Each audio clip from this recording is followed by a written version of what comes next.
Hello, my name is Kelly Schwindeman, and today I will be doing the need portion of our speech based on research that I have conducted for our MMS group speech. Now that you've heard a little from Lennon, I want to expand on the major issues faced by those struggling with chronic and critical illnesses.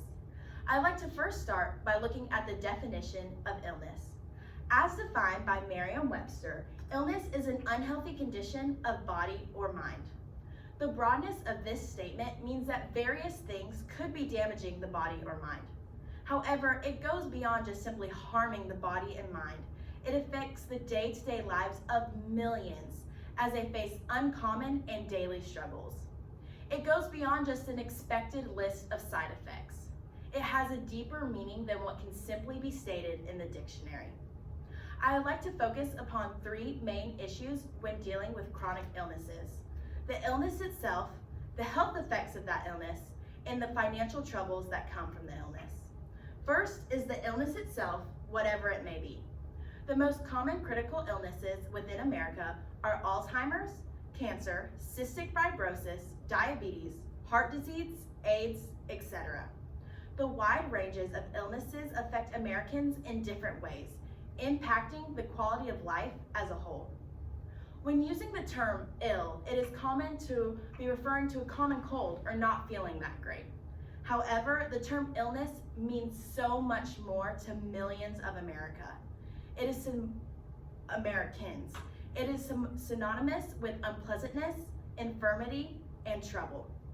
According to nationalhealthcouncil.org, 133 million Americans have a critical illness. This means that roughly 40% of our population is struggling with an illness that is incurable and ongoing. It is the leading cause of death and disease, according to the National Center for Chronic Disease Prevention and Health Promotion, showing the severity of this issue. It is dangerous and severe throughout America. The second issue I would like to talk about are the side effects due to the illness, breaking down a person's health. According to BMC Public Health, characters of most chronic illness include complex casualty, a long development period, sometimes without any symptoms of ill health, and perhaps functional impairment. It truly affects not only the person going through the illness, but those who love and care for them as well. It is so easy for us to complain about a cold that may prevent us from going to work or force us to cancel plans.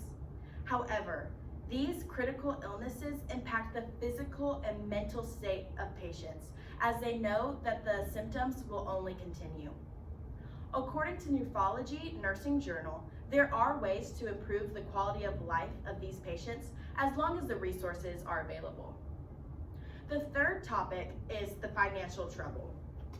It is no secret that hospitals can be quite costly, usually leaving families to deal with the additional financial burden that an illness brings.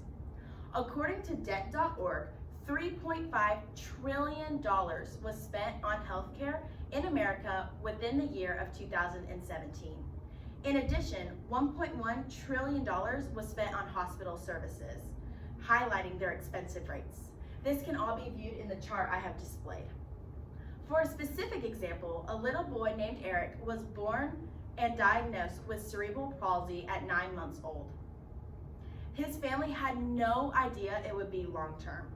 The intensive therapy that Eric needed to start immediately was expensive and not fully covered by insurance, according to Stuart Drown Beacon. His family had to make time to plan financially on top of already caring and supporting for Eric. This is common for families who have a loved one with a critical and terminal illness. This exemplifies that finances, unfortunately, do play a role when dealing with a chronic illness. Most struggle as they cannot keep up with the price tag of needed treatment and tests. In conclusion of this part of our speech, I would like to reflect on the blessings and possibilities those of us with good health have. 1, we have a body that is not damaged and ill in nature. 2, as shown by the presented statistics and examples, a majority of our population, roughly 40%, is struggling. And that's why resources should be available to play a part. 3, if people contribute money, time, and effort, it is possible to improve the quality of life of these patients, finding joy despite uncontrollable circumstances. To move on, Daniela will talk about the satisfaction part of our speech. Thank you.